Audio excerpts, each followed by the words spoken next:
안녕하세요, 여러분. 소울 스토리타임에 오신 것을 환영합니다. 오늘부터 오리가미 교야 작가의 미스터리한 이야기, 기억술사 1, 기억을 지우는 사람을 시작합니다. 당신의 소중한 기억을 지운다면 어떤 일이 벌어질까요? 지금부터 그 비밀 속으로 함께 들어가 보시겠어요? 시작합니다. 네 번째 에피소드, 처음이자 마지막 접촉. 대학 식당에 갔더니 교코가 친구들과 함께 있었다. 꽤 오랜만이었다. 헤어스타일이 조금 바뀌었다. 새 헤어스타일이 잘 어울렸다.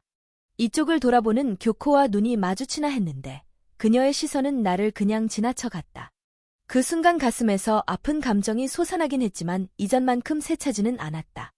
그러나 아픔이 흐려졌다고 해서 없던 것으로 하고 잊을 수는 없었다. 사사 미사오 사건이 있은 이후 기억술사가 나타났다는 이야기는 더 이상 듣지 못했다. 적어도 내 귀에는 들어오지 않았다. 그러나 기억술사 괴담은 지금까지 풍문으로 떠돌던 것 이상으로 여고생들 사이에서 유행하는 모양이었다. 게시판의 글도 늘어났다. 다카하라와 같은 정보원이 없는 지금 기억술사와 직접 접촉할 만한 이야기는 굴러 들어오지 않았지만 그 대신 풍문이 범주를 벗어나지 않는 추상적인 정보라면 넘치리만치 들어왔다. 부탁하지 않아도 정보량이 마구 늘어나서 최근 나는 글을 올리거나 채팅에 참가하는 일 없이 보는 것 전문이 되었다. 이전부터 채팅방을 지키던 단골들의 글도 현저히 줄었다. 디디는 차치하고라도 자칭 본격파인 이노키치나 이코도 신참들의 잘난 척하는 글이 횡행하는 속에서 두 손 들었는지 모른다.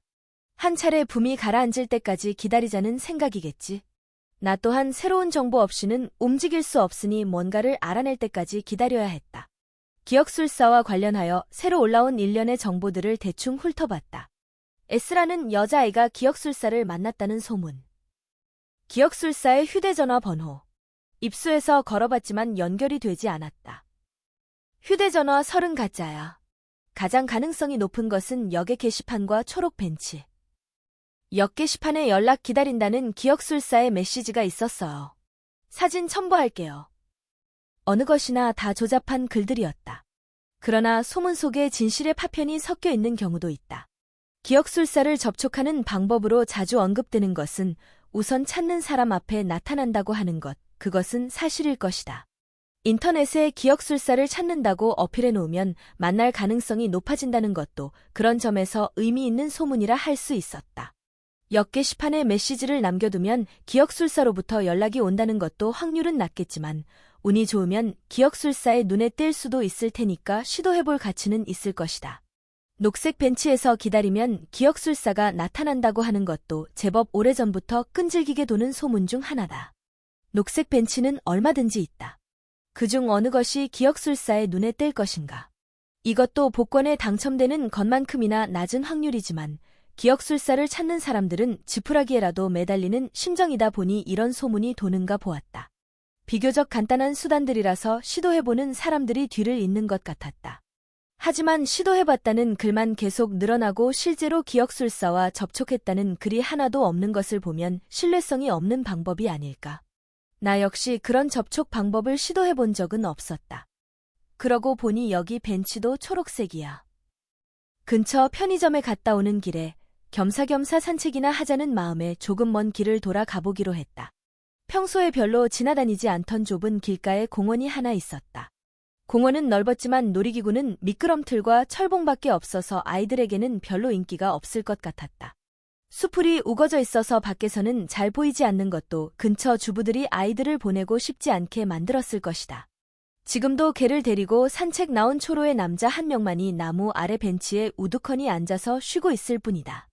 남자가 벤치에서 일어나 개의 목줄을 잡아당기며 걸어갔다. 엇갈려서 교복을 입은 소녀가 반대쪽 입구에서 공원으로 들어와 남성과 스쳐 지나치며 걸어갔다. 소녀가 벤치 앞에서 멈추는 것을 보고 가슴이 철렁했다. 가만히 보니 미끄럼틀과 벤치가 모두 거무스레한 초록색 페인트로 칠해져 있었기 때문이다. 시선을 느낀 건지 소녀가 내 쪽을 돌아봤다. 나는 황급히 발길을 돌렸다. 두근두근 심장이 뛰었다. 걷는 사이의 두근거림은 가라앉았지만 왜 가슴이 뛰는 건지는 알 수 없었다. 그 소녀는 기억술사를 만나기 위해 공원에 온 것일까? 그 이후로 지금까지 다니던 큰 길을 버리고 공원이 보이는 쪽 길로 지나다니는 게 습관처럼 됐다. 그리고 지나갈 때마다 공원을 들여다봤다. 공원 벤치에 앉아있는 여중생, 여고생이 자주 눈에 들어왔다. 그렇게 생각을 해서인지 몰라도 하나같이 기억술사를 기다리고 있는 것처럼 보였다. 마키와 같은 학교의 교복을 입은 소녀를 볼 때도 있었다. 초록색 벤치에서 기다리면 기억술사가 온다는 소문이 얼마나 믿을 만한 정보인지는 모르겠다. 그러나 이처럼 연일 벤치에 앉아있는 여고생을 본다는 것은 그녀들 사이에 그 소문이 그만큼 깊이 침투했다는 얘기다. 애초에는 그저 풍문에 불과했다 하더라도 기억술사를 찾는 사람이 많이 모이는 장소라는 걸 알면 기억술사가 정말로 나타나지 말란 법도 없었다. 공원 입구에 멈춰 섰다. 벤치에서 일어나 이쪽으로 걸어오던 소녀가 우두커니 서 있는 나의 시선을 느꼈는지 내 옆을 지날 때 다른 쪽으로 시선을 돌렸다. 실례합니다. 내가 말을 걸자 소녀가 흠칫했다. 그래도 일단 발걸음을 멈추고 나를 봤다. 네. 저기 벤치에 앉아 있었죠? 누군가를 기다렸나요? 아니, 뭐 별로. 그런 게 아니라. 난 기억술사에 대해 조사하고 있는 대학생인데요. 소녀의 얼굴색이 변했다. 거북한 듯이 고개를 숙이고 얼굴이 빨개져서 나랑은 관계없는 일인데 하고 중얼거리며 재빨리 멀어져 갔다. 나를 경계하는 것 같았다. 지금 당장 얘기를 들어야 하는 상황도 아니니 잡을 것은 없다고 생각했다. 지금까지 소녀들이 벤치에 앉아있는 것은 봤지만 그녀들이 기다리는 사람이 나타나는 것을 본 적은 없었다. 풍문은 풍문이다. 진짜 기억술사가 도시전설의 이론대로 움직일 것 같진 않았다. 설령 녹색 벤치 소문이 진짜라 하더라도 이 동네 이 공원 이 벤치에 기억술사가 나타날 확률은 거의 제로다. 하지만 불길한 예감이 드는 것은 왜일까? 공원을 들여다보는 것이 버릇이 된 지 일주일 정도 됐을 때였다. 평소처럼 시선을 준 벤치에 낯익은 교복의 소녀가 앉아 있었다. 자세히 보다가 철렁해서 걸음을 멈췄다. 마키. 벤치에 앉아있는 것은 마키였다. 처음으로 이 벤치에 여고생이 앉아있는 것을 봤을 때처럼 그때 이상으로 가슴이 두근거리기 시작했다. 우연일지도 몰랐다. 마키는 하굣길에 무심코 공원에 들렀다가 그냥 벤치에 앉아본 것일지도 모른다. 그렇게 생각하면서도 왠지 두려워져서 시선을 돌렸다. 누구랑 만나기로 한 걸까? 직접 물어보면 되는데 그럴 수가 없었다. 마키에게 등을 돌리고 걸음을 내디뎠다. 재빨리 걸어가면서 왼손으로 웃옷목 부분을 꽉 붙잡았다. 별표? 매일 답이 오지 않았다. 이코에게서도 디디에게서도. 채팅방에 가봐도 두 사람의 이름을 볼 수 없었다. 나처럼 입실하지 않고 보고만 있는 건지도 모른다 싶어서 딱 한 번 입실해봤지만 라이오라는 이름을 본 사이트 관리인인 닥터가 입실했을 뿐이었다. 두 사람에 대해 물어봤지만 닥터도 아는 게 없었다. 닥터, 최근에 잘 안 들어오네요. 보고만 있는 것 같지도 않고. 지금 기억술사 관련 채팅방이 너무 뜨거우니까 식을 때까지 기다릴 작정 아닐까요? 이코는 분명 그럴 타입일지도 모른다. 그러나 디디는 어느 쪽인가 하면 떠들썩한 걸 좋아하고 남들보다 한 발 앞서 기억술사 관련 정보를 좇은 것을 자랑하며 채팅방에서 선배인 양굴 타입이었다. 메일에 답이 오지 않는 것도 이상했다. 애당초 메일을 읽었는지도 알 수 없었다. 이코와 디디는 둘 다 메일 주소가 프리메일로 되어 있고 송신자 이름도 ICO, 디디로 되어 있다. 이런 종류의 프리메일은 방치해두면 한 달 전으로 지워져 버리기 때문에 만약 그렇게 되면 연락을 취할 수단이 없어진다. 오프 모임을 했을 때 휴대전화 번호 정도는 물어볼 걸 그랬다고 이제 와서 후회했다. 설마 그럴 리는 없겠지만 혹시나 하는 마음도 있었다. 예를 들어 이코와 디디도 그런 이름으로 채팅에 참가했던 사실을 잊어버렸다면. 전용 프리메일 주소와 패스워드도 잊었고 그래서 내가 보낸 메일도 안 본 거라면. 나에 대해서도 기억술사에 대해서도 잊었다면? 지나친 생각이야. 고개를 흔들었다. 가정해본 것뿐이다. 두 사람이 기억술사에 대해 흥미를 가졌다는 사실은 채팅방을 들여다보면 쉽게 알 수 있는 일이지만 그것들은 모두 익명을 보장하는 인터넷상에서의 일이다. 오프라인에서의 접촉 방법을 모르는 것은 나만이 아니라 기억술사도 마찬가지일 것이다. 두 사람의 얼굴과 본명과 주소까지 밝혀내서 기억을 지운다는 게 가능할까? 지나친 생각이라고 넘겨버리고 싶었다. 이코나 디디가 짧은 메일 한 통만 보내오기라도 하면 마음이 놓일 텐데. 인터넷상에서 접촉이 불가능하다면 직접 만나러 갈 수밖에 없어. 그렇게 생각하고 일어섰다. 이코와는 어떻게 만나야 할지 몰랐지만 디디는 사사 미사오가 다녔다는 K대학병원의 꽃집에서 아르바이트를 한다고 했다. 번개를 할 때는 분명 그곳에서 일하고 있었다. 지금도 그만두지 않았다면 분명 그곳에서 만날 수 있을 것이다. 재킷을 들고 그대로 방에서 나왔다. 전철과 버스를 갈아타고 병원 앞 버스 정류장에서 내려서 두근거리는 마음을 누르고 심호흡을 했다. 천천히 다가가니 병원 입구 근처에 유리로 된 오두막 같은 꽃집이 보였다. 아직 영업 중이었다.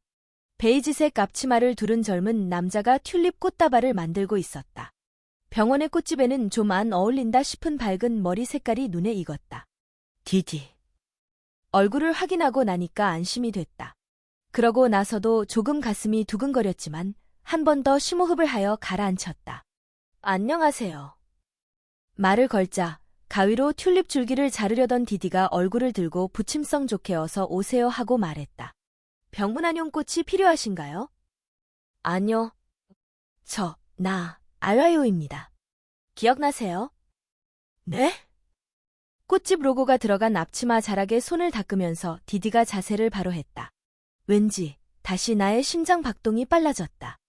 딱 한 번 오프 모임에서 만난 것뿐이니까 얼굴을 잊더라도 이상할 것 없었다.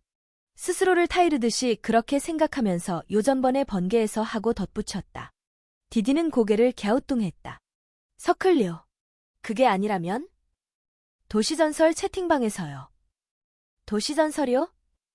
두근거림이 가라앉지 않았다.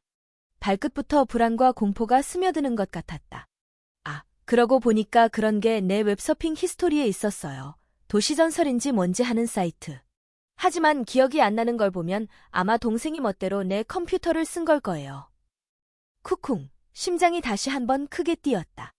그러니까 뭔지 잘 모르겠지만 나하고 동생을 착각한 거 아닌가요? 아니면 동생이 나인 척한 걸지도. 여기서 아르바이트 한다는 말까지 했어요. 채팅방에서? 웃는 얼굴의 디디에게 대꾸할 말이 없었다. 오른손가락을 꽉 쥐었다. 손가락이 차게 얼어가는 것 같았다. 손가락만이 아니라 심장까지 언 것처럼 몸이 떨려왔다. 침착해.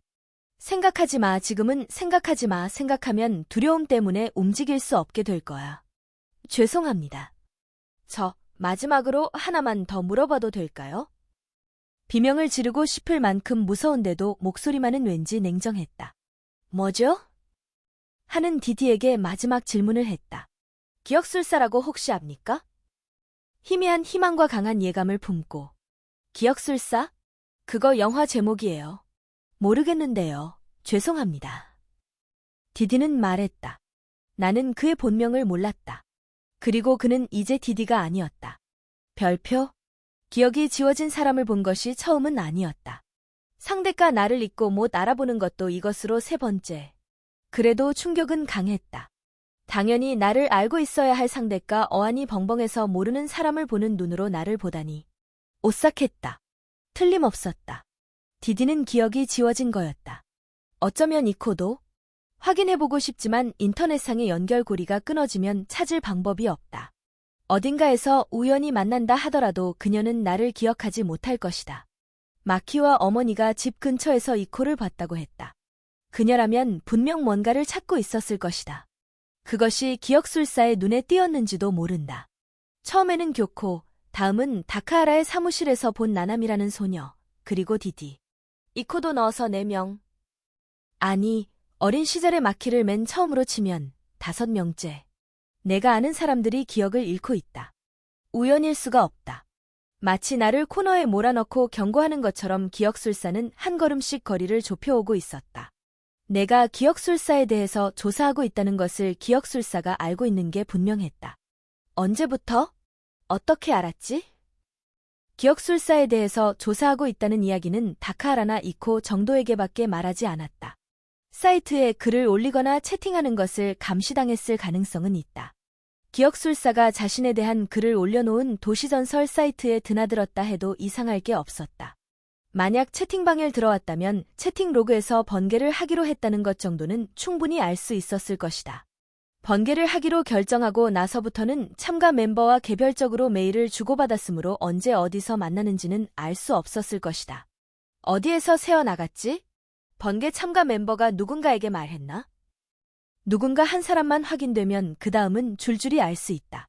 서로의 메일 주소를 등록해놨을 것이고 번개를 한 날의 일정을 알면 그 한 명만 미행하면 된다. 어쩌면 그날 기억술사는 가까이에 몸을 숨기고 우리가 하는 이야기를 듣고 있었을지도 모른다. 그러나 누군가에게 번개에 대해 이야기했는지 확인하고자 해도 이미 디디나 이코에게는 그 기억이 남아있지 않을 것이다. 사람의 기억을 지울 수 있는 괴인이 내 행동을 감시하고 있다. 언제든지 손이 닿는 곳에 그가 있다. 그런 생각이 들자 오싹했다.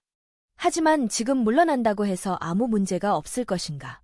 지금까지 알아낸 것을 모르는 것으로 하고 기억술사를 추적하는 것을 그만두면 이제 더 이상 아무 일도 일어나지 않을 것인가? 그렇다는 보장은 어디에도 없었다. 오히려 그만큼 나는 진실에 다가간 게 아닐까? 기억술사가 막으려 할수록, 위험을 느낄수록 기억술사가 생각하는 진실에 가까이 다가간 게 아닐까? 일단 시작한 이상 물러난다 하여 공포와 불안이 사라지는 것은 아니다. 그렇다면 이제 계속 나아가는 수밖에 없다. 무서워하지 마.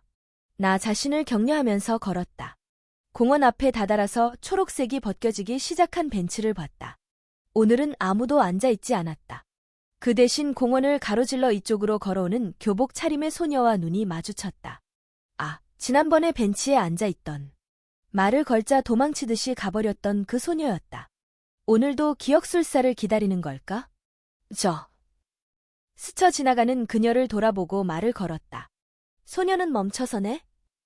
하며 돌아봤다. 죄송합니다. 요전번에 한 번 만났죠? 또 귀찮아하리란 것을 감수하고 그렇게 말을 걸자 소녀는 의아해하며 미간을 찌푸렸다. 그런가요? 그때는 실례했습니다. 기억술사를 기다리고 있느냐고 물어봤는데 기억 안 나세요? 기억술사? 소녀는 골똘히 생각에 잠겼다가 말했다. 기억술사라니 최근에 유행하는 그거 말인가요? 왜 그런 말을? 하는 표정이었다. 또구나. 쓱 하고 등이 얼어붙는 감각, 그것도 처음은 아니다. 이제 어떤 말이 이어질지 알고 있다. 사람을 잘못 본 것 아니에요. 그런 거에는 별 흥미 없는데요.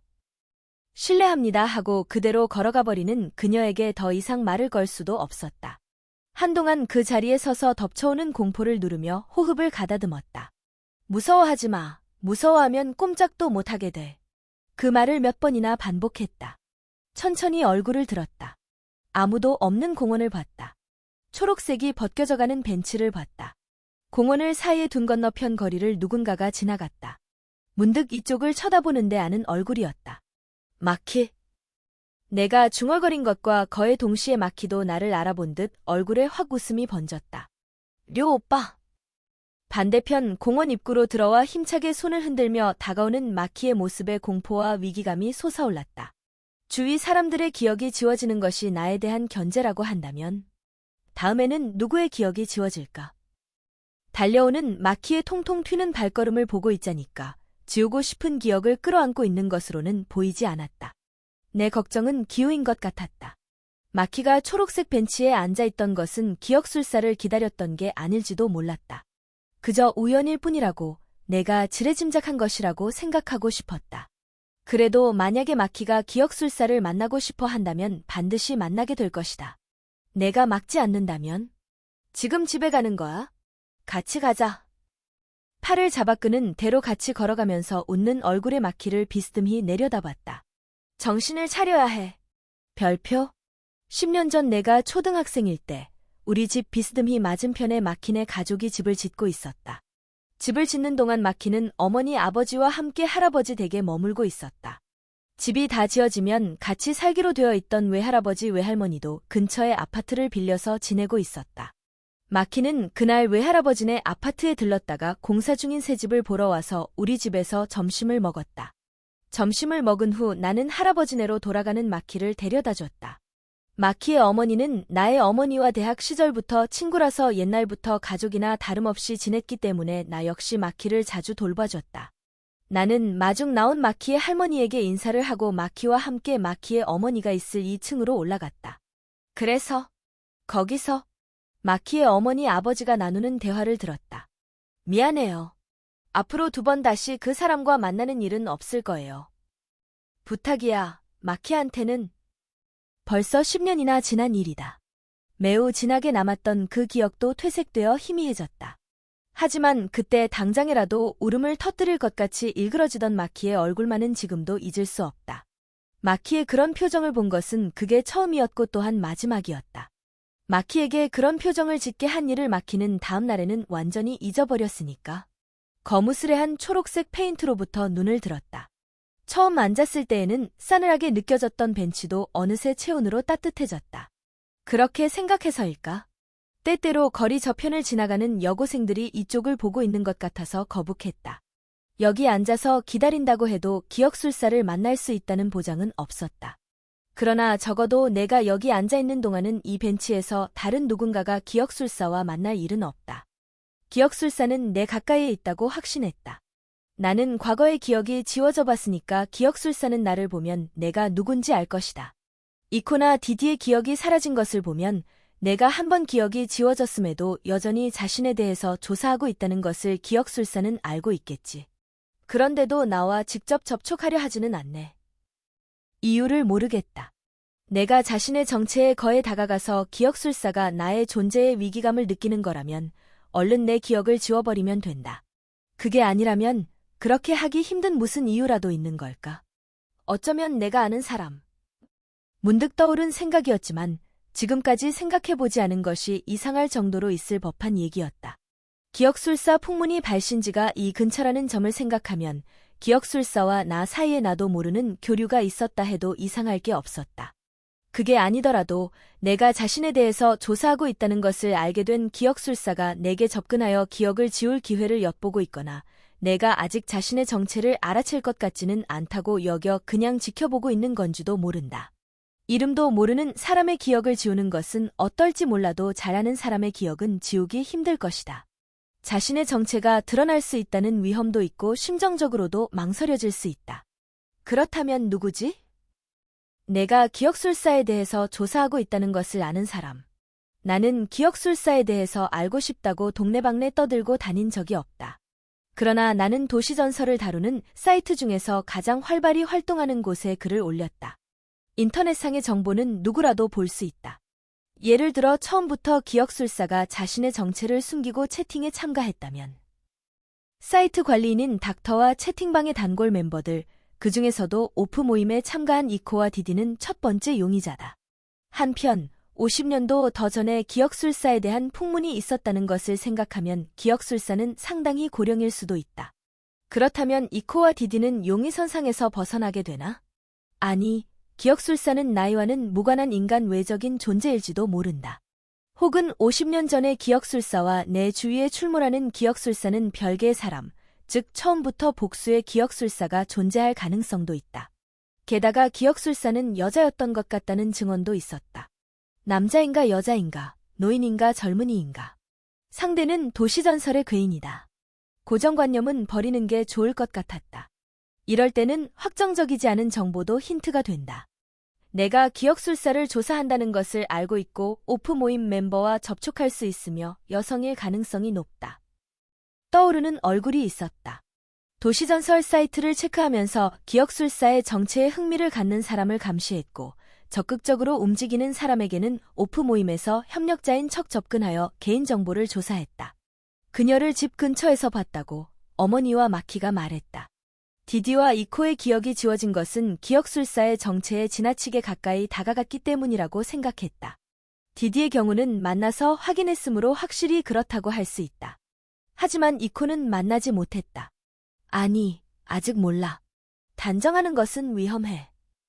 이코의 얼굴이 떠올라서 오싹했지만 무조건 이코라고 단정하면 다른 가능성을 놓칠 수 있다. 이코 말고도 기억술사에 관한 정보 모두가 맞아떨어지는 누군가가 있을지도 모른다. 혹시 사이트 관리인인 닥터가 고령의 여자이며 기억술사일지도 모른다. 경계하면서 주위를 둘러봤다. 이 벤치에 앉아있던 소녀가 기억을 잃었다는 것은 이 공원도 기억술사의 활동 범위 안에 있다는 걸 의미한다. 이코는 바로 알아볼 수 있지만 닥터나 다른 채팅방 단골 멤버의 얼굴은 모른다. 길 가는 사람 누구라도 기억술사일 수 있다고 생각해야 한다. 내가 벤치에 있는 것을 보면 기억술사 쪽에서 다가올지도 모른다. 기억술사와 대면하는 것은 두려운 일이었지만 내가 모르는 곳에서 마키와 기억술사가 만날 것을 생각하면 그쪽이 더 두려웠다. 나를 예의주시하는 기억술사가 나의 소꿉친구인 마키가 벤치에 앉아있는 것을 그냥 내버려둘 리 없었다. 만약에 마키가 또다시 그 옛날의 표정을 하고 나를 올려다보면서 무슨 일이야? 라고 한다면 더 이상 버티지 못할 것 같았다. 오늘 아침에도 벌써 몇 번을 반복해서 꾼 그 꿈을 다시 꿨다.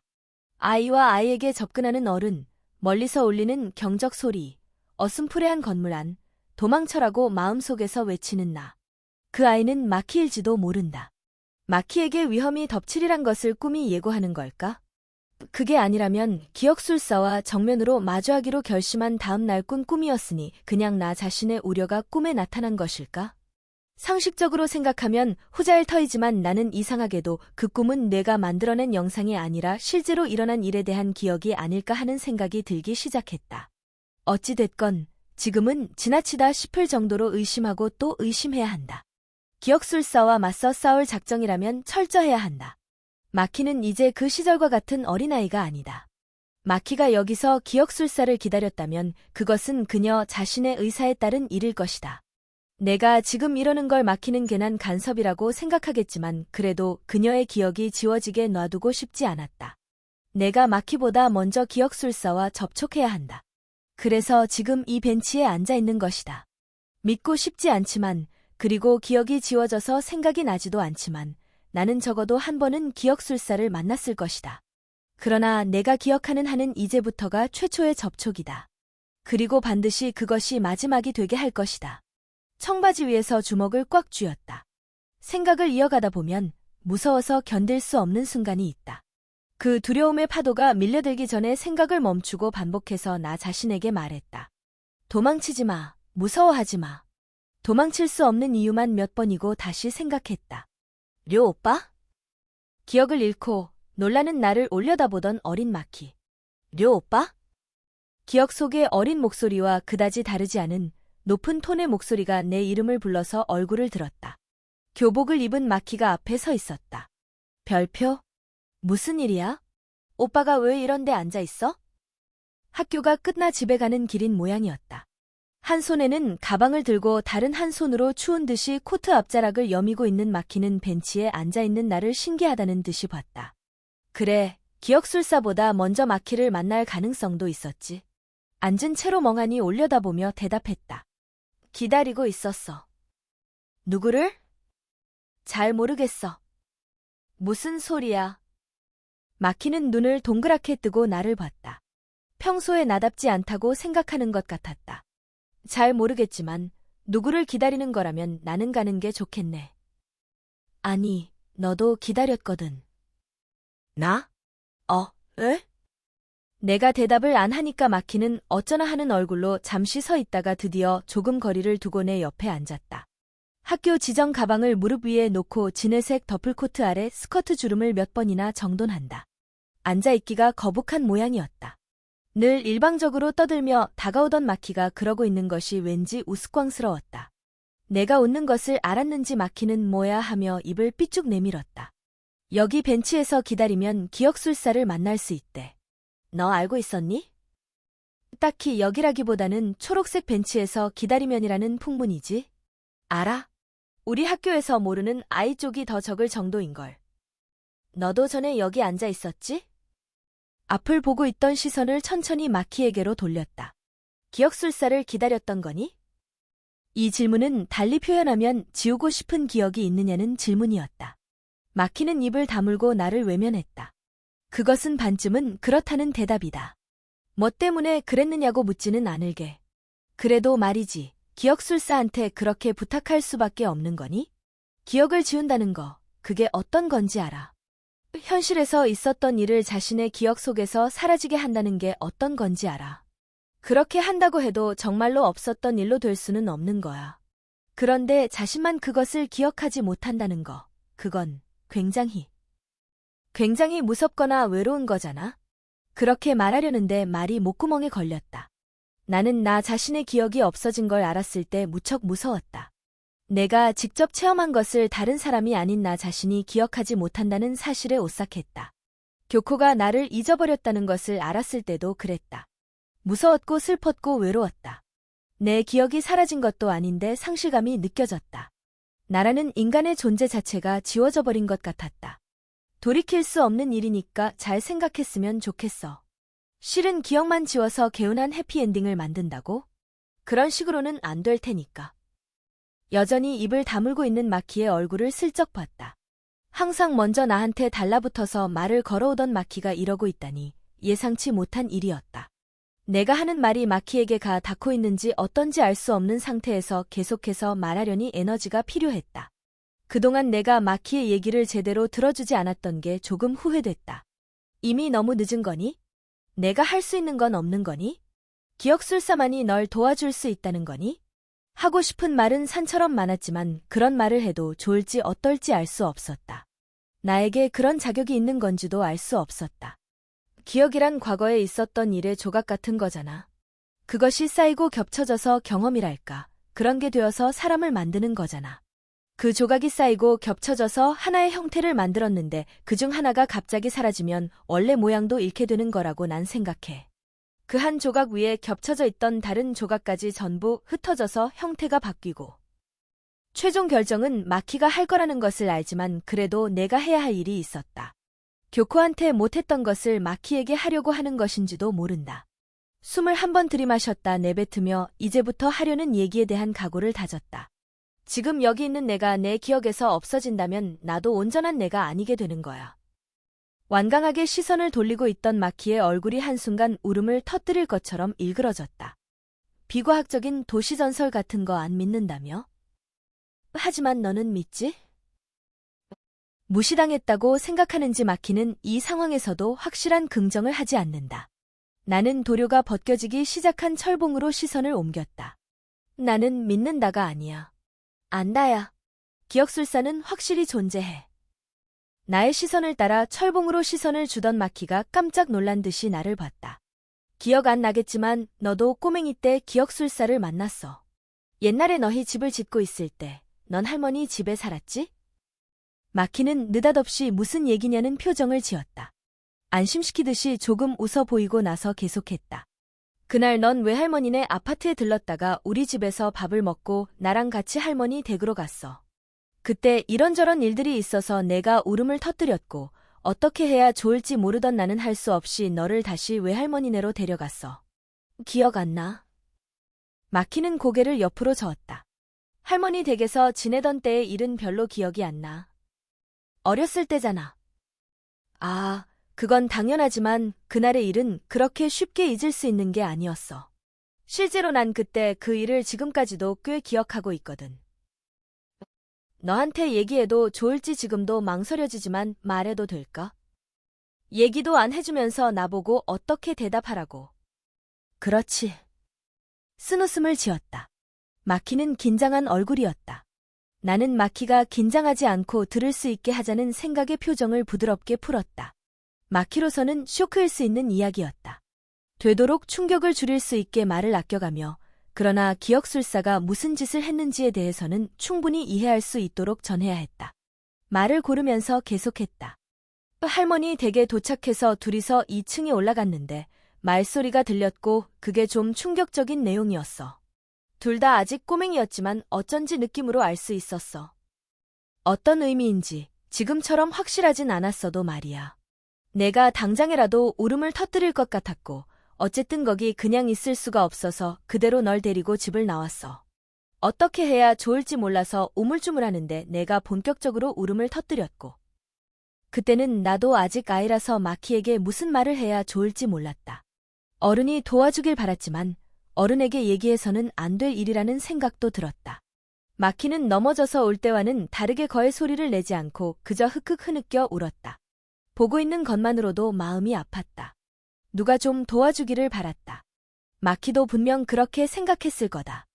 집에 다시 들어가자고 설득했지만 듣지를 않아서 집이 싫으면 우리 집에 갈까?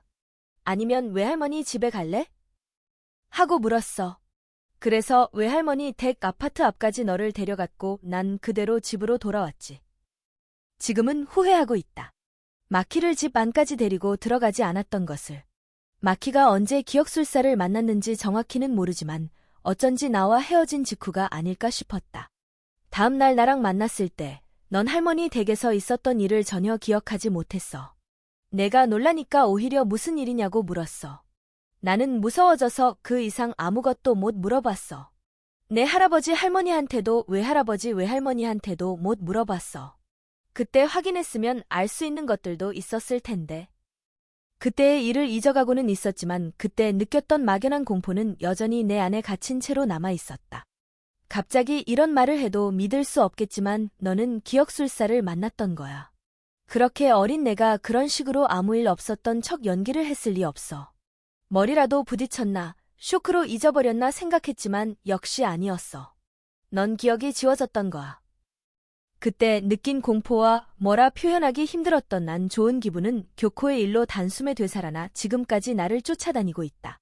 그런데 같은 방식으로 또다시 마키를 빼앗길 수는 없다. 사라져버리는 것은 기억만이 아니다. 기억이 사라지면 지금 현재 존재하는 마키가 사라질 뿐만 아니라 마키 안에 존재하는 나도 사라지고 마키를 구성하는 마키와 관련된 모든 사람들과 함께한 시간이 갖는 의미도 한꺼번에 사라져버리는 것이다. 괴로워도 리셋 같은 건 할 수 없다. 그건 애초에 불가능한 일이다. 기억술사가 하는 일은 속임수다. 나도 아마 기억술사를 만났을 거야. 기억나지 않는 게 있어. 그걸 깨달았을 때는 굉장히 무서웠어. 우연한 계기로 그 사실을 알게 됐는데 그렇지 않았다면 잊어버렸다는 사실조차 모르는 채 지냈을지도 몰라. 잊었다는 사실조차 모르고 산다는 건 그것대로 역시 무서운 일이야. 그 기분을 뭐라고 설명해야 할진 모르겠지만. 마키는 꼼짝 않고 나를 바라봤다. 그 표정에서 당혹스러움을 읽을 수 있었다. 하지만 내 말을 진지하게 듣고 있다는 것은 분명했다. 내 경우는 정말 옛날 일이니까 이제 와서 무섭다든가 하는 생각을 안 할지도 모르지만 그래도 생각해봐. 지금 당장은 뭔가 잊고 싶은 것이 있고 그것만 잊으면 마음에 걸리는 것 없이 살아갈 수 있을 것 같으니까 지워버릴 수 있다면 정말로 좋겠다고 생각할지 모르지만 그건 무서운 일이고 안타까운 일이고 슬픈 일이야. 마키는 어렸을 때에도 기억술사의 전설을 들어서 알고 있었다. 그러나 어린아이였던 마키가 부모님의 일로 혼란에 빠진 상태에서 직접 기억술사에게 기억을 지워달라고 의뢰했을지는 의문이다. 기억술사가 떠올랐다 하더라도 어떻게 접촉할지 방법을 알고 있었을 리 없다. 기억술사 쪽이 마키를 발견한 거다. 기억술사는 의뢰를 받아서 기억을 지울 뿐이라고들 하지만 그 무렵에 너는 아직 어려서 직접 기억술사에게 의뢰할지 말지를 판단할 수 있는 나이가 아니었어. 그런 아이의 기억을 지웠다는 것은 기억술사는 당사자로부터 의뢰를 받지 않아도 기억을 지운다는 거야. 그리고 어떤 식이 됐든 일단 기억술사와 한 번이라도 관련을 가지게 되면 그 뒤로 쭉 주시당할 수도 있어. 내가 그런 처지에 있다고는 말하지 못했다. 그런데도 정말로 기억술사한테 기억을 지워달라고 의뢰할 수밖에 없는 거니?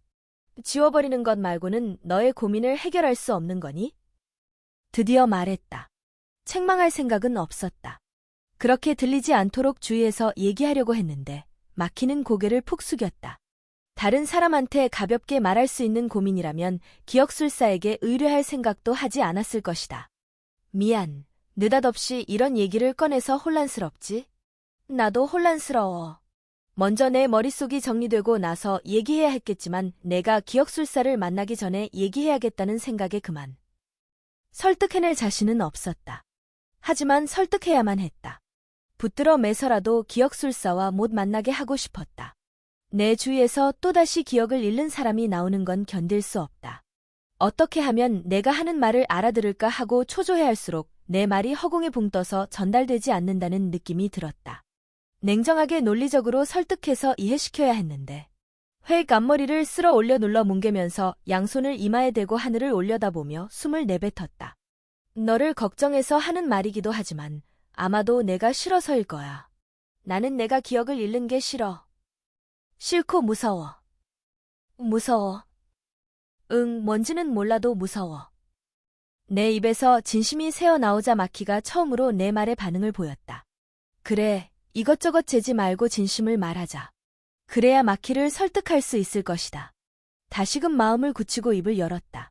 내가 옛날부터 반복해서 꾸는 꿈이 있어. 그것만으로는 의미를 갖지 못하는 장면들. 시점이 고정되어 있고 비디오 카메라로 찍은 것을 마구 잘라서 이어 붙인 것 같은 꿈. 항상 봐버렸다고 하는 놀라움과 두려움, 그리고 긴장했을 때의 갑갑함이 따라오는 꿈. 초등학생 정도의 아이랑 얼굴이 보이지 않는 어른 남자가 마주보고 서 있어. 나는 그것을 그늘에서 지켜보면서 왠지 보면 안 되는 걸 보고 있다고 생각해. 이유는 잘 모르겠고 다만 그런 느낌이 드는 거야. 그냥 꿈이라고 한다면 할 말 없지만. 최근까지는 그것이 기억술사와 관련된 꿈이라고 생각하지 못했는데 지금은 기억술사에 대해 내가 마이너스 감정을 갖고 있는 것이 왠지 그 꿈과도 관련이 있는 것만 같다. 그건 확신에 가까웠다. 어쩌면 사라진 기억과 관련된 것인지도 모른다. 기억은 사라졌어도 그때 생겼던 감정이 천에 물이 스며들듯 남아있는 것인지도 모른다. 꿈속에 나는 그것을 보고 필사적으로 도망쳐 안 되라고 생각해.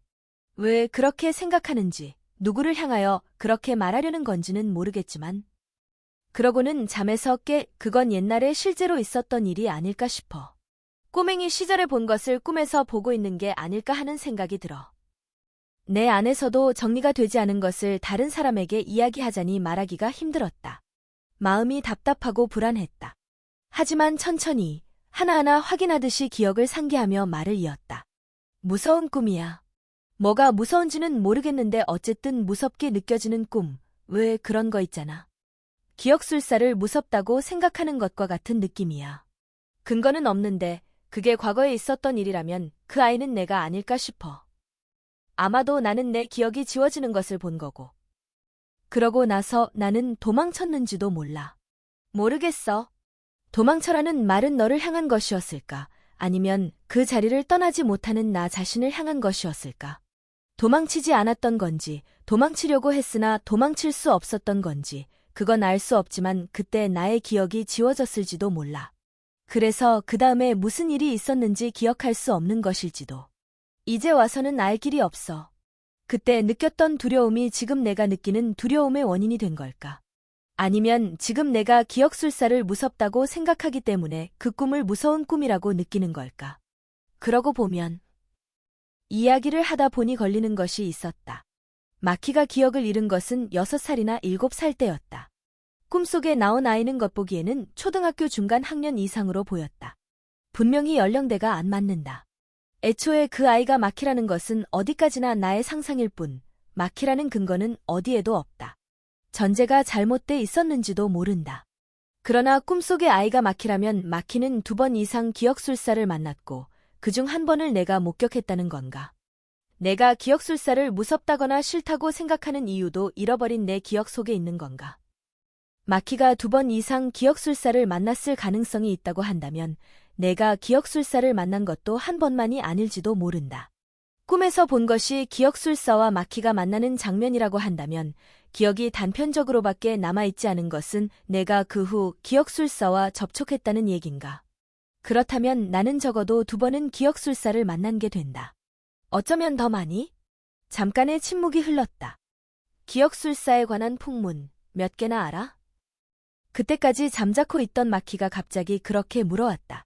마키를 돌아보니 그녀는 초점 없는 눈으로 몇 미터 앞의 땅바닥을 보고 있었다. 인터넷에 돌아다니는 이야기는 대충 알아. 내가 가르쳐준 것도 있잖아. 응, 초록색 벤치에서 기다리면 만날 수 있다는 거. 그것 말고는? 아, 그리고 게시판에 메시지를 남겨놓으면 접촉할 수 있다든가.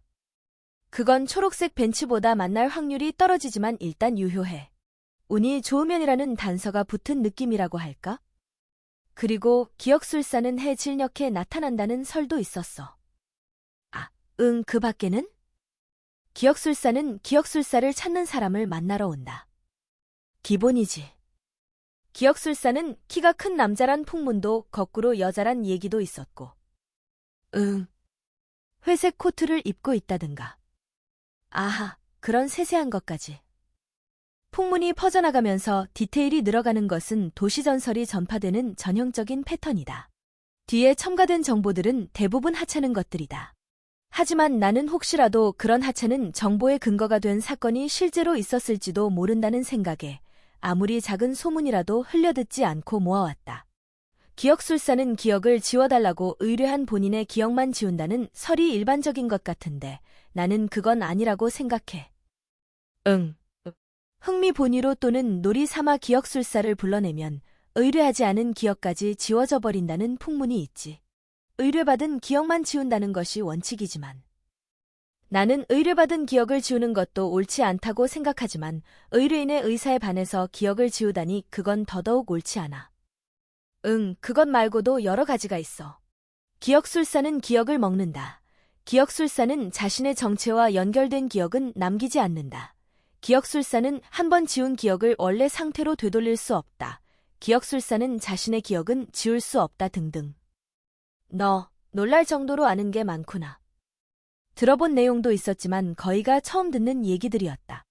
애초에 기억술사 괴담은 여중고생들 사이에서 돌기 시작해서 조금씩 밖으로 퍼져나간 것이다. 현역 여고생인 마키가 내가 모르는 정보를 안다 해도 이상할 게 없지만 그런 점을 고려한다고 해도 아는 정도가 지나치게 상세하다. 정보는 의도해서 조사하지 않으면 그런 식으로 모이지 않는다. 마키도 나와 마찬가지로 기억술사에 대해서 조사를 하고 있었던 걸까? 그토록 진지하게 찾았던 걸까? 그렇게까지 해서 지우고 싶은 기억이란 게 뭐냐? 입 밖으로 나오려는 말을 삼켰다. 마키가 기억술사에게 지워달라고 부탁할 생각까지 한 기억을 갖고 있다면 그건 결코 남에게 말하고 싶지 않은 기억일 것이다. 내게 그것을 털어놓고 상담을 해올 리 없다는 걸 잘 알고 있었다. 그래도 기억을 지우지 말아줘. 고민이라고 해도 마키의 고민이고 기억도 마키의 기억인데 내가 이런 말을 할 수 있는가? 실제로 아무 도움도 줄 수 없는 주제에 이런 말을 할 수 있는가? 하지만 교코 때와 같은 일은 이제 그만 겪고 싶다. 자격이 없다든가 각오가 서 있지 않다든가 하는 이유로 망설이고 있기만 한다면 같은 일이 반복될 것이다. 어떻게 하면 막을 수 있을까? 나는 필사적으로 생각했다. 방금 한 얘기 말이야. 목소리의 톤을 조금 바꿔서 마키가 다시 말하기 시작했다. 방금 류 오빠가 한 얘기. 기억나진 않지만 알고 있어. 나랑 류 오빠가 들은 건 우리 어머니랑 아버지가 얘기하는 목소리였어. 그렇지? 마키를 봤다. 마키는 앞으로 향했던 시선을 내 쪽으로 돌리고 입술을 일그러뜨리며 조금 웃었다. 힘들여 말하는 것 같았다. 류 오빠가 생각하는 대로야. 기억술사가 내 기억을 지워줬어. 내가 부탁한 건 아니었지만 어쨌든 기억술사는 나를 구해준 거야. 마키의 말에 나는 할 말을 잃었다. 아연실색하여 그녀를 바라봤다. 억지로 웃음 짓는 얼굴이 어색하리란 걸 스스로도 잘 알았던지 마키는 바로 시선을 돌리고 아무 의미 없이 구두 끝으로 모래를 찼다. 류 오빠는 이미 알고 있는 얘기겠지만 우리 엄마 말이야 바람 피운 적이 있었대. 내가 아직 어렸을 때 삼촌이랑 중학생 때 우연히 전화로 얘기하는 것을 들었어. 돌연 얘기가 엉뚱한 방향으로 튀는 바람에 바로 따라갈 수가 없었다. 중학생 때? 마키의 부모님이 얘기하는 것을 들은 건 마키가 그보다 훨씬 어렸을 때였는데. 그렇다면 마키는 부모님의 대화를 들은 후에 한 번 기억이 지워지고 그로부터 몇 년이 지나서 또 같은 비밀을 들었다는 얘기다. 벌써 예전에 끝난 일이었는데도 역시 알았을 때는 충격이었어. 나는 어머니, 아버지, 삼촌을 모두 좋아했으니까. 마키의 목소리를 한 귀로 들으면서 어떻게 마키는 기억술사를 만난 사실을 기억할 수가 있는 거지. 내 머릿속은 온통 그 의문으로 가득 찼다. 마키는 자신의 기억이 지워졌다는 것을 알고 있다. 알고 있으면서도 다시 기억술사를 찾는다. 나는 기억이 지워진 것을 알았을 때 이루 말할 수 없는 공포를 느꼈는데. 안 돼. 나는 마키의 이야기에 집중하기 위해 안간힘을 썼다. 지금은 물론 삼촌하고 아무 문제가 없고 어머니는 굉장히 좋은 어머니이자 좋은 아내이고 가족은 모두 사이가 좋아. 분명 이렇게 될 때까지 어머니도 아버지도 많이 괴로웠겠지. 두 분 다 내가 모르고 있다고 생각할 거야. 내가 이야기하지 않으면 계속 모르실 테고. 문제는 나야. 내 마음 한구석에는 싫은 감정이 남아있는 거야. 이제 와서 어머니를 탓해봤자 소용없고 그럴 맘도 없지만 싫은 감정이 없어지지 않아서 내가 힘들어. 그래서? 말하기 힘든지 입을 우물거리는 마키를 재촉하듯이 얼굴을 보고 물었다. 그래서 지워달라고 부탁했어. 애초에 내가 전화하는 것을 듣지 않았다면 알지 못했을 일이고 모르는 편이 좋은 일이었으니까 잊어버리면 그게 최고로 좋다고 생각하고. 그런데 거절당했어. 거절당했어. 기억술사한테? 마키는 끄떡했다. 그때 가르쳐주더라고. 내가 어렸을 때 어머니가 바람 피운 거 들은 적이 있었다고. 나는 잊어버렸는데. 마키 너. 거절당했다. 가르쳐줬다. 그 말은 곧. 내 기억은 그때 한 번 지워졌대. 그게 료 오빠와 둘이서 그때 그 대화를 들었을 때 일이야. 이건 마키가 기억술사와 만나서 이야기를 나눴고 그 내용까지 기억하고 있다는 얘기다. 이게 어떻게 가능한 일인가? 기억술사는 그런 기억을 다 지워버리지 않는가? 게다가 마키는 지금까지 자신이 기억술사와 그 정도로 가까웠다는 사실을 일절 내색하지 않았다. 내가 기억술사를 찾고 있다는 것을 알면서도 마키 안에 기억술사에 관한 기억이 남아있는 것만으로도 충분히 충격적인 일이었는데 한 번에 너무나 많은 얘기를 듣다 보니 머리가 따라가지 못할 지경이었다. 마키가 기억술사에 대한 이야기를 숨기고 있었던 것은 이해하지 못할 것도 없었다. 나라도 다른 사람에게는 말하지 않았을 것이다. 그보다도 내가 놀란 것은 마키가 단지 초자연적인 힘의 흥미를 느껴 도시전설의 괴인을 찾았던 것도 기억을 지우는 일의 심각성을 몰랐던 것도 아니라는 사실이었다. 그것도 모르고 애써 마키를 지키려 했던 내가 무척 우스꽝스럽게 여겨졌다. 그 시절 나는 아무것도 모르는 아이라서 마냥 혼란스러워했기 때문에 잊게 하는 것 말고는 방법이 없었대. 아무것도 모르는 아이의 기억을 지워버린다는 게 고민스러웠지만 달리 어떻게 할 수도 없어서 지웠대. 나중까지 그게 과연 옳은 행동이었는지 알 수 없었다는 거야. 마키는 담담히 계속했다. 그때는 내가 아이였으니까 지울 수밖에 없었지만 이제 스스로 생각하고 이해해서 결론을 낼 수 있는 나이가 됐다는 거야. 그렇게 말하면서 거절했어. 아까 료 오빠도 말한 것처럼 기억을 지우는 건 돌이킬 수 없는 일이니까 경솔하게 해서는 안 될 일이라고, 기억을 지우는 것은 최후의 수단이라고 했어. 마키의 입에서 흘러나오는 상세한 설명, 기억의 선명함, 그리고 정보량, 모두 도노무라 아스시나 세키야 가나메와는 비교도 되지 않는 것이었다. 마키는 기억술사와 주고받은 대화의 내용까지 기억하고 있다. 마키는 기억술사가 실제한다는 것은 물론이고 기억술사가 어떤 존재인지도 알고 있다. 능력을 행사하고 나면 돌이킬 수 없다는 것까지도 알고 있다. 그렇다면. 그런데도 지금 또 기억술사를 찾고 있다. 그런 마키에게 난 말한 것이다. 넌 아무것도 모른다고. 잘 생각해보라고. 내가 할 수 있는 것은 아무것도 없다. 멈추는 것은 불가능하다. 료 오빠, 기억하고 있었구나. 담담히 얘기하던 것을 멈추고 짧은 침묵 뒤에 그때까지와는 다른 말투로 마키가 말했다. 방금 얘기했잖아. 꿈에서 본다고. 기억이라기에는 그냥 꿈에서 단편적으로 보는 건데. 나는 말하면서도 마키가 나의 꿈 얘기로 화제를 돌린 이유를 알 수 없어서 당황했다. 기억하고 있었구나 라는 말의 의미를 조금 지나서 이해하고 아했다. 그 꿈에 나오는 아이는 역시 마키였다. 너야말로 기억하고 있었던 거니? 그때 기억이 지워졌던 게 기억이 돌아왔어? 기억술사가 한 번 지운 기억은 돌아오지 않아. 아까 말한 그 풍문, 그건 정말이야. 기억을 지워달라는 것을 거절하면서 내게 가르쳐줬어. 기억술사가 그렇게 자세한 정보를 왜 마키에게만 가르쳐준 건지, 그리고 왜 그 기억을 지우지 않았는지 내 머릿속에서는 알 수 없는 의문이 꼬리에 꼬리를 물고 산처럼 쌓여갔다. 드디어 한 가지 정리할 수 있겠구나 싶으면 바로 다음. 정리할 수 없어서 초조해하는 사이에 또 다음이다. 무엇부터 물어야 좋을지 몰라서 혼란스러웠다. 결국 가장 근본적인 의문만을 입에 올렸다. 너 기억술사를 알고 있는 거니? 알아? 정말 좋아했어. 마키는 울다 웃다 하는 표정으로 나를 보고 말했다. 우리 외할아버지야. 나는 한순간 머리가 텅 비는 것 같은 충격을 받았다. 그렇게 한순간의 공백이 지나가자 머릿속에서 굉장한 기세로 기억이 소용돌이치기 시작했다. 10년 전, 기억술사는 마키의 기억을 지웠다. 내가 마키를 데려다준 그 직후에 집에 들어갈 때까지의 짧은 시간에 무슨 일이 있었을 거라고 생각했다. 그러나 그게 아니었다. 외할아버지는 꽤 오래전에 사람의 기억을 지우는 일을 그만뒀어. 내 기억을 지운 것이 30년 만이라고 하셨어. 외할아버지는 사람의 기억을 지우는 일은 함부로 해서는 안 되는 거라고 생각하셨거든. 50년 전에도 기억술사가 다녀갔다고 하는 풍문이 떠올랐다. 그게 마키의 외할아버지였다는 것인가?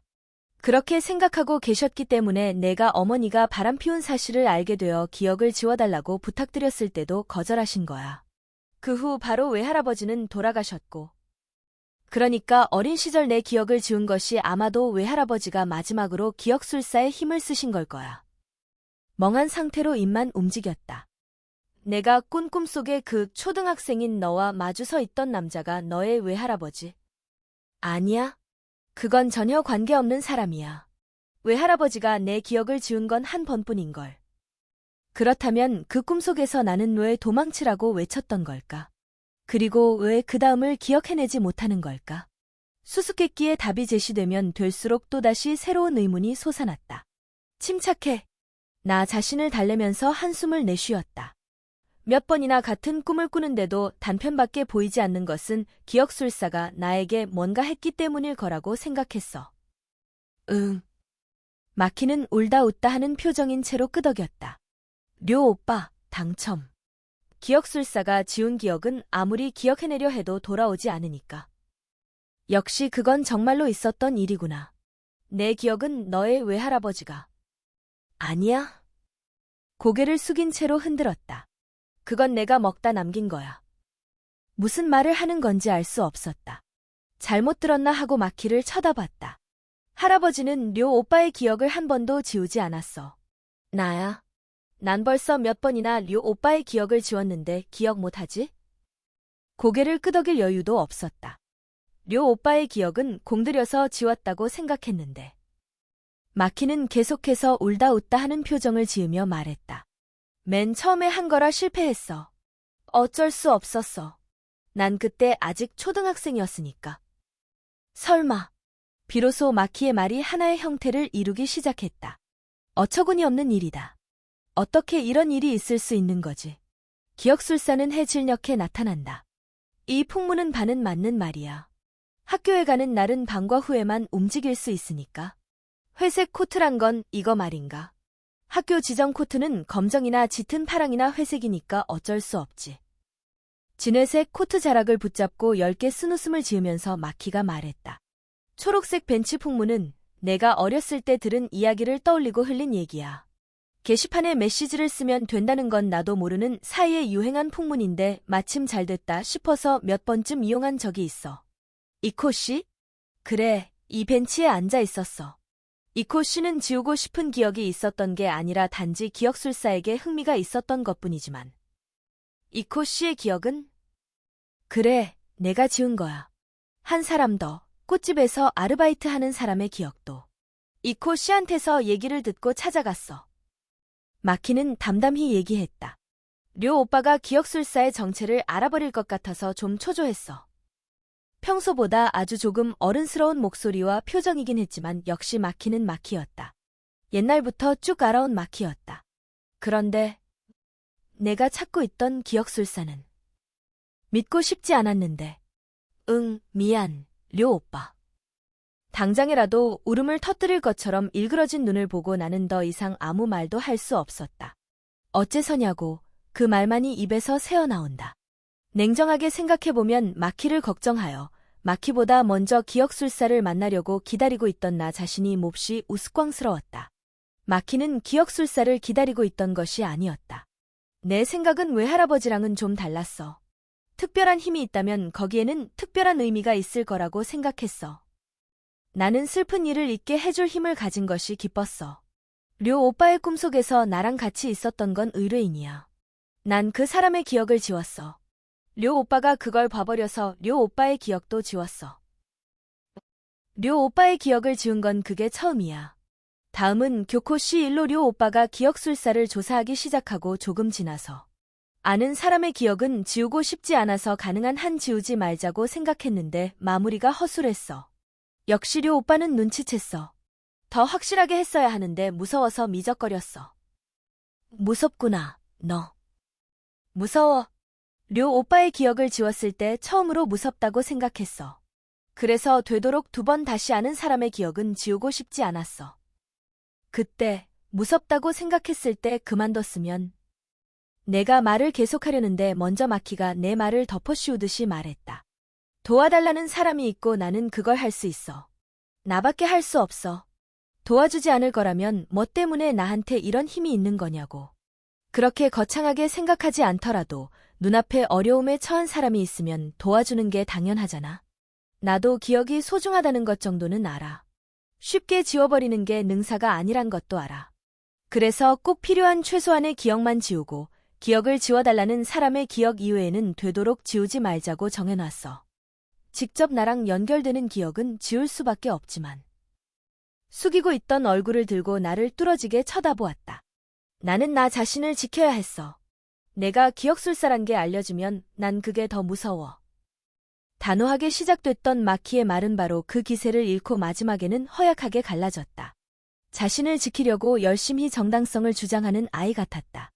부정당하는 것을 겁내는 아이. 기억술사를 마주했을 때 해주고 싶었던 말은 산처럼 많았다. 그런데 지금은 아무 말도 나오지 않았다. 기억을 지우는 것은 무섭지 않아. 지운 후에도 후회 같은 거 안 해. 나는 의뢰인 앞에서는 기억술사야. 그냥 기억을 지우는 존재이면 되는 거야. 하지만 료 오빠의 경우는 달라. 료 오빠 앞에서는 난 가와이 마키인걸. 그토록 두려워하고 미워했던 기억술사를 책망할 마음이 솟아나지 않았다.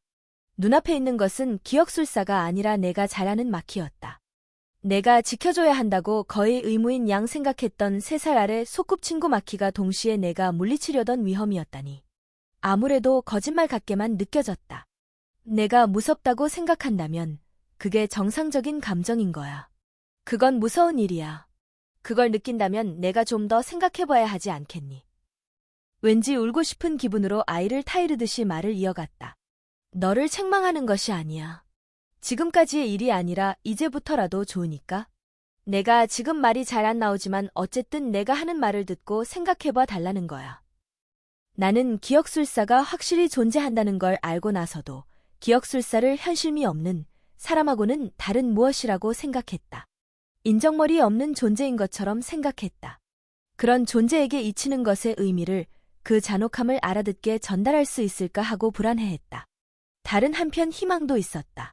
지금까지 아무도 기억술사에게 기억을 지우는 것의 잔혹성을 지적하지 않아서 그런 거라면 어쩌면 기억술사는 자신의 행위의 의미를 깨닫지 못한 것뿐일 수도 있으니까 그걸 깨닫게 해주면 더 이상 그런 일을 하지 않게 될지도 모른다는 희망.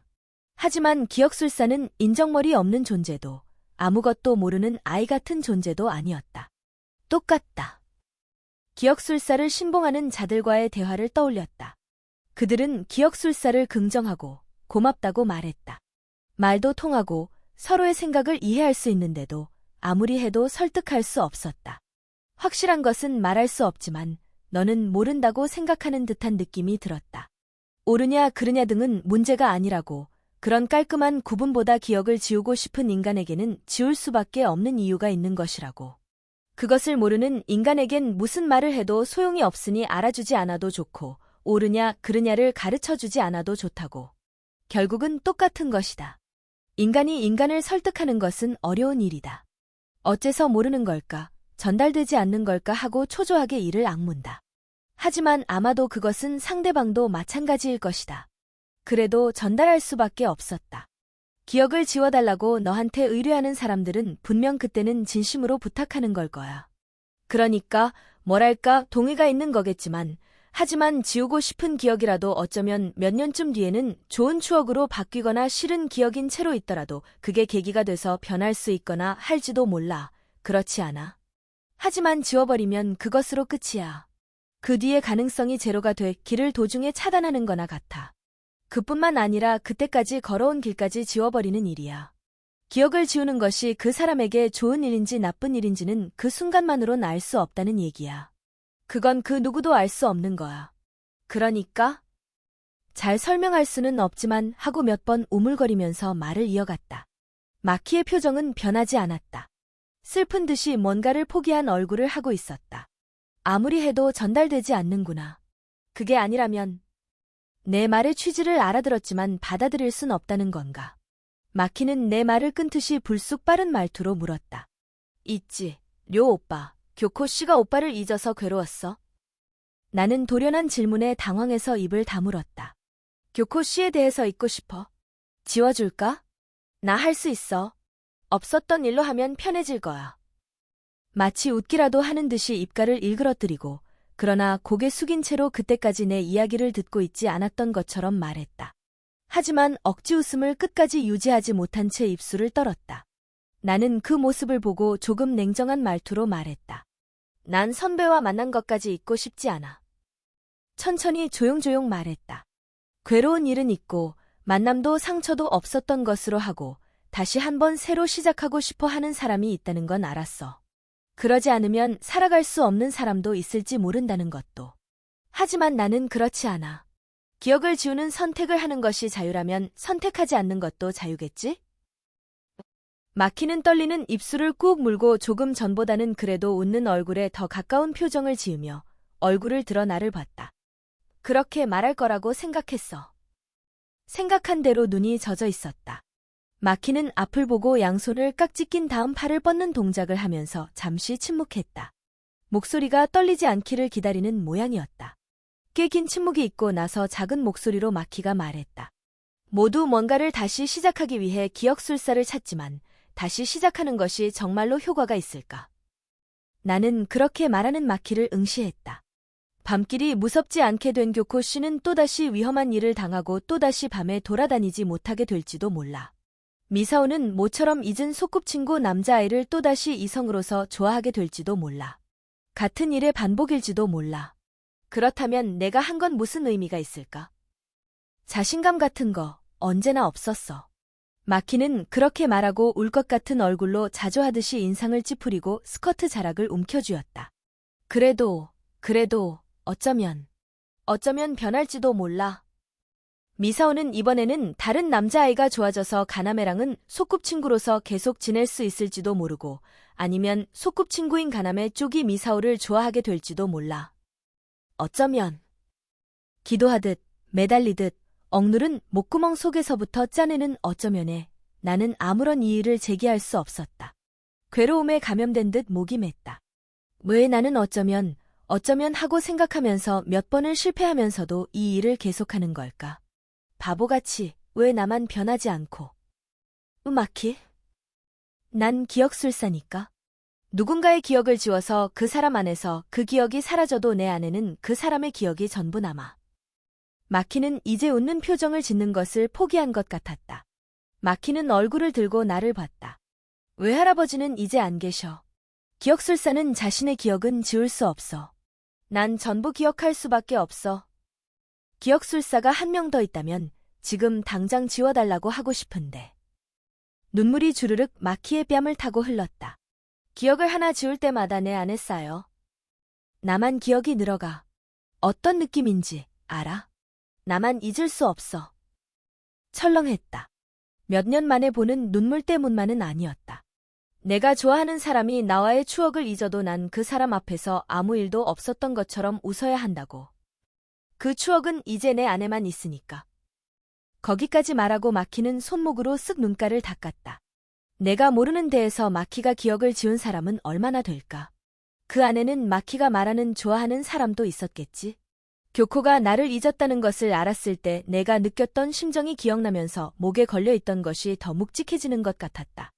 마키가 그것을 경험하고 그 아픔을 알고도 사람들의 기억을 계속 지운 거라면 그게 내가 받는 벌일까 하고 생각해. 상상도 하지 않았던 기억술사의 고뇌였다. 그리고 마키의 고뇌였다. 그러면 그만해도 되지 않을까? 그렇게 괴로운데 계속할 거 없어. 능력이 있다고 해서 꼭 써야 하는 건 아니잖아. 나 자신도 거의 울 것 같이 되어 그렇게 말했다. 가까스로 울음을 참으면서 그리고 혼신의 바람을 담아서 마키의 양 어깨를 붙들고 정면으로 바라보면서 계속했다. 나는 널 지켜야 한다고 생각했어. 바보같이 말이야. 기억술사가 내 주위 사람들의 기억을 지워가니까 너도 위험하지 않을까 하고. 나는 어렸을 때 기억이 지워진 일을 내가 모르고 있다고 생각했어. 마키는 어찌할 바를 몰라 하며 말없이 나를 바라봤다. 시키는 대로 하는 아이 같은 표정을 하고. 한순간 말이 통하고 있는 건가? 하고 생각했다. 내가 아무것도 모르고 기억술사를 만나려 한다고 생각했어. 그래서 사려 깊지 못한 일은 하지 말라고 설득할 작정이었어. 바보 같지? 아무것도 몰랐던 것은 나였는데. 맞아. 난 바보야. 입에서 나오는 대로 열심히 말을 계속했다. 나오는 대로 늘어놓은 말 속에서 마키가 하나라도 쓸만한 조각을 주어줬으면 싶었다. 응, 나 이제 어떻게 하면 좋을지 모르겠어. 어떻게 안 되겠니? 변함없이 투명한 마키의 눈을 보자 내 마음은 더욱 답답해졌다. 나 자신이 무력하다는 것이 사무치게 전해져서. 내가 할 수 있는 건 아무것도 없는 거니? 너 이대로 계속할 생각이야? 그런 얼굴을 하면서까지 계속할 거야? 왜 계속해야 하는데, 응? 마키야. 책망할 생각도 몰아붙일 생각도 없었는데 마키는 내 말을 들으며 울었다. 울지 마. 우는 얼굴을 보고 있을 수 없어서 양팔로 마키의 등과 어깨를 끌어안았다. 작은 몸이었다. 나를 지키려고 애쓸 거 없어. 그러지 마. 마키는 내 어깨에 턱을 얹듯이 하고 숨을 헐떡이듯이 말했다. 그 목소리가 꼭 끌어안은 몸에서 직접 전달되는 것 같았다. 그런 거 필요 없으니까. 흡, 숨을 들이마시는 소리조차 떨렸다. 나는 다음 말을 재촉하듯이 끌어안은 팔에 힘을 주었다. 딱 한 번만 나를 여자로 좋아해줘. 마키가 무슨 말을 하는지 알 수 없었다. 알아듣지 못한 채로 하얀 안개가 시야를 뒤덮었다. 안개를 걷어내듯이 이번에는 하얀 빛이 퍼져나갔다. 정신을 차려보니 나는 집 근처 공원에서 팔 안에 한 소녀를 끌어안고 있었다. 낮잠을 자다가 깬 것 같은 느낌이었다. 머리는 바로 산뜻해졌지만 왜 이곳에 있는지 알 수 없었다. 팔 안에 있는 것은 내가 여동생처럼 생각하는 나의 소꿉친구 마키였다.